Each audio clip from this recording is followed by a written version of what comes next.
Quit India ಚಳುವಳಿಯ ಸ್ಮರಣಾರ್ಥಕ ಸಂಯುಕ್ತ ಕಿಸಾನ್ ಮೋರ್ಚಾ ಮತ್ತು ಕಾರ್ಮಿಕ ಸಂಘಟನೆಗಳ ಜಂಟಿ ಸಮಿತಿ ಆಶ್ರಯದಲ್ಲಿ ಆಗಸ್ಟ್ 10ರಂದು ದೇಶಾದ್ಯಂತ ರೈತ ಕಾರ್ಮಿಕರ ಜೈಲ್ ಬರೋ ಚಳುವಳಿ ನಡೆಯಿತು.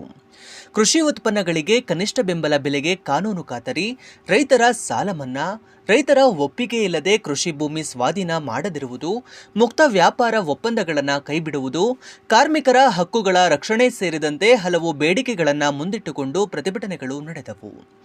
ಆಗಸ್ಟ್ 10ರಂದು ದೇಶದ ಗ್ರಾಮ, ಮಂಡಲ ಹಾಗೂ ಜಿಲ್ಲಾ ಮಟ್ಟದಲ್ಲಿ ಜೈಲ್ ಬರೋ ನಡೆಸಲು ನಿರ್ಧರಿಸಲಾಗಿತ್ತು.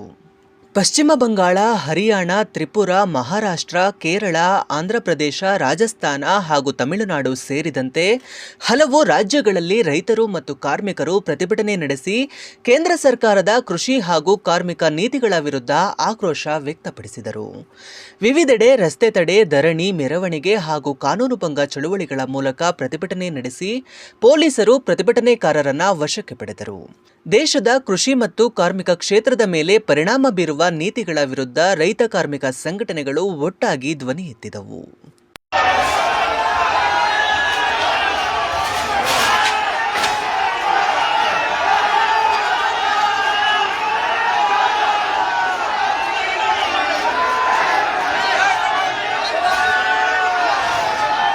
ಕರ್ನಾಟಕದಲ್ಲೂ ಹಲವು ಜಿಲ್ಲೆಗಳಲ್ಲಿ ಜೈಲ್ ಬರೋ ಚಳುವಳಿಗೆ ವ್ಯಾಪಕ ಬೆಂಬಲ ವ್ಯಕ್ತವಾಯಿತು. ದಕ್ಷಿಣ ಕನ್ನಡ ಜಿಲ್ಲೆಯಲ್ಲಿ ರೈತ ಹಾಗೂ ಕಾರ್ಮಿಕ ಸಂಘಟನೆಗಳ ನೇತೃತ್ವದಲ್ಲಿ ಜೈಲ್ ಬರೋ ಚಳುವಳಿಗೆ ಬೆಂಬಲ ವ್ಯಕ್ತವಾಯಿತು. ಕ್ವಿಟ್ ಇಂಡಿಯಾ ಚಳುವಳಿಯ ಸ್ಫೂರ್ತಿಯನ್ನು ನೆನಪಿಸಿಕೊಂಡು ಕೇಂದ್ರದ ಕೃಷಿ ಮತ್ತು ಕಾರ್ಮಿಕ ನೀತಿಗಳನ್ನು ವಿರೋಧಿಸಿ ಪ್ರತಿಭಟನೆ ನಡೆಸಲಾಯಿತು. ಕಾರ್ಮಿಕರ ಹಕ್ಕುಗಳ ರಕ್ಷಣೆ ಹಾಗೂ ಸಾರ್ವಜನಿಕ ವಲಯದ ಸಂಸ್ಥೆಗಳ ರಕ್ಷಣೆಗೆ ಒತ್ತಾಯಿಸಲಾಯಿತು.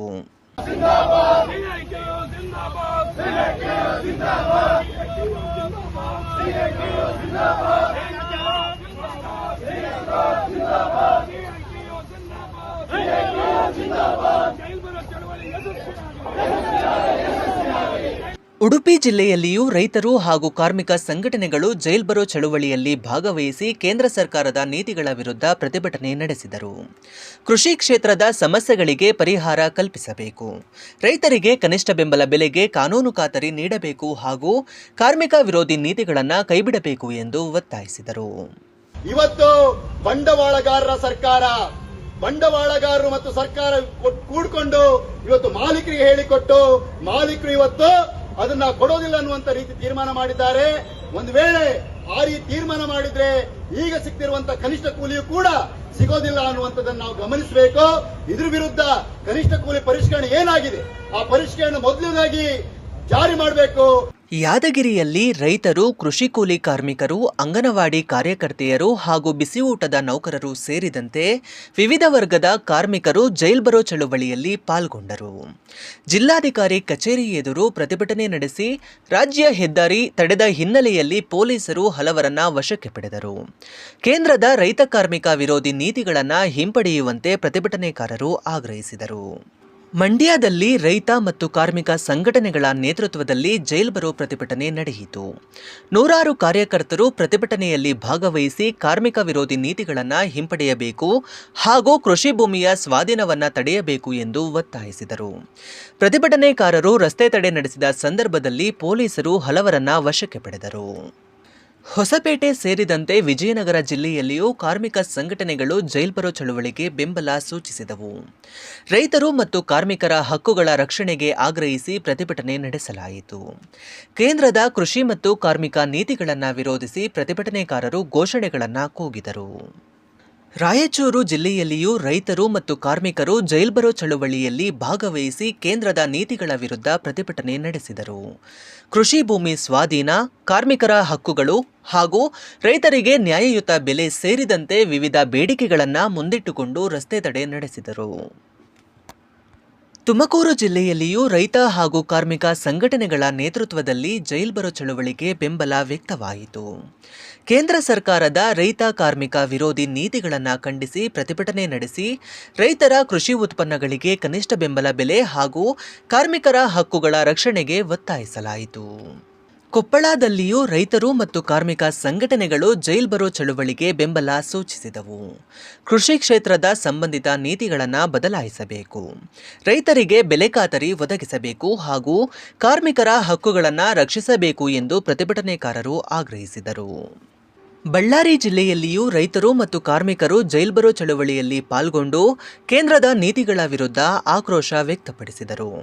ಕೃಷಿ, ಉದ್ಯೋಗ ಹಾಗೂ ಕಾರ್ಮಿಕರ ಹಕ್ಕುಗಳಿಗೆ ಸಂಬಂಧಿಸಿದ ಬೇಡಿಕೆಗಳನ್ನು ಈಡೇರಿಸುವಂತೆ ಪ್ರತಿಭಟನೆಕಾರರು ಒತ್ತಾಯಿಸಿದರು. ಉತ್ತರ ಕನ್ನಡ ಜಿಲ್ಲೆಯಲ್ಲಿಯೂ ರೈತ ಕಾರ್ಮಿಕ ಸಂಘಟನೆಗಳು ಜೈಲ್ ಬರೋ ಚಳುವಳಿಗೆ ಬೆಂಬಲ ವ್ಯಕ್ತಪಡಿಸಿದವು. ರೈತರು ಮತ್ತು ಕಾರ್ಮಿಕರ ಸಮಸ್ಯೆಗಳಿಗೆ ಪರಿಹಾರ ಕಲ್ಪಿಸಬೇಕು, ಕೃಷಿ ಹಾಗೂ ಕಾರ್ಮಿಕ ವಿರೋಧಿ ನೀತಿಗಳನ್ನು ಕೈಬಿಡಬೇಕು ಎಂದು ಪ್ರತಿಭಟನೆಕಾರರು ಆಗ್ರಹಿಸಿದರು. ರಾಜಧಾನಿ ಬೆಂಗಳೂರಿನ ಫ್ರೀಡಂ ಪಾರ್ಕ್ನಲ್ಲಿ ಎಸ್ಕೆಎಂ ಮತ್ತು ಜೆಸಿಟಿಯು ಆಶ್ರಯದಲ್ಲಿ ಕ್ವಿಟ್ ಇಂಡಿಯಾ ಚಳುವಳಿಯ ಸ್ಮರಣಾರ್ಥಕ ಪ್ರತಿಭಟನಾ ಸಭೆ ಹಾಗೂ ಜೈಲ್ ಬರೋ ಚಳುವಳಿ ನಡೆಯಿತು. 1942ರಲ್ಲಿ ಬ್ರಿಟಿಷರ ವಿರುದ್ಧ ಭಾರತ ಬಿಟ್ಟು ತೊಲಗಿ ಎಂಬ ಘೋಷಣೆಗಳೊಂದಿಗೆ ಹೋರಾಟ ನಡೆದಿದ್ದರೆ, ಇಂದು ದೇಶದ ಸಂಪನ್ಮೂಲಗಳನ್ನು ಸುಲಿಗೆ ಮಾಡುತ್ತಿರುವ ಬಹುರಾಷ್ಟ್ರೀಯ ಕಂಪನಿಗಳ ವಿರುದ್ಧ ಹೋರಾಡಬೇಕಾದ ಪರಿಸ್ಥಿತಿ ನಿರ್ಮಾಣವಾಗಿದೆ ಎಂದು ರೈತ ಕಾರ್ಮಿಕ ಮುಖಂಡರು ಹೇಳಿದರು. ಸ್ವಾಮಿನಾಥನ್ ಆಯೋಗದ ಶಿಫಾರಸ್ಸಿನಂತೆ ಕೃಷಿ ಉತ್ಪನ್ನಗಳಿಗೆ ಕನಿಷ್ಠ ಬೆಂಬಲ ಬೆಲೆಗೆ ಕಾನೂನು ಖಾತರಿ ನೀಡಬೇಕು, ಮುಕ್ತ ವ್ಯಾಪಾರ ಒಪ್ಪಂದಗಳನ್ನು ವಿರೋಧಿಸಬೇಕು, ಮನರೇಗಾ ಯೋಜನೆಯನ್ನು ಬಲಪಡಿಸಬೇಕು ಹಾಗೂ ವಿದ್ಯುತ್ ಮಸೂದೆ 2026 ಮತ್ತು ಬೀಜ ಮಸೂದೆಯನ್ನು ಕೈಬಿಡಬೇಕು ಎಂದು ಒತ್ತಾಯಿಸಲಾಯಿತು.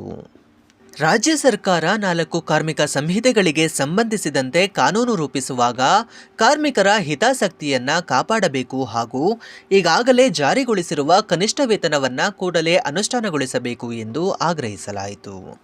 ರಾಜ್ಯದ ವಿವಿಧೆಡೆ ಕೃಷಿ ಭೂಮಿಯ ಸ್ವಾಧೀನವನ್ನು ವಿರೋಧಿಸಲಾಯಿತು.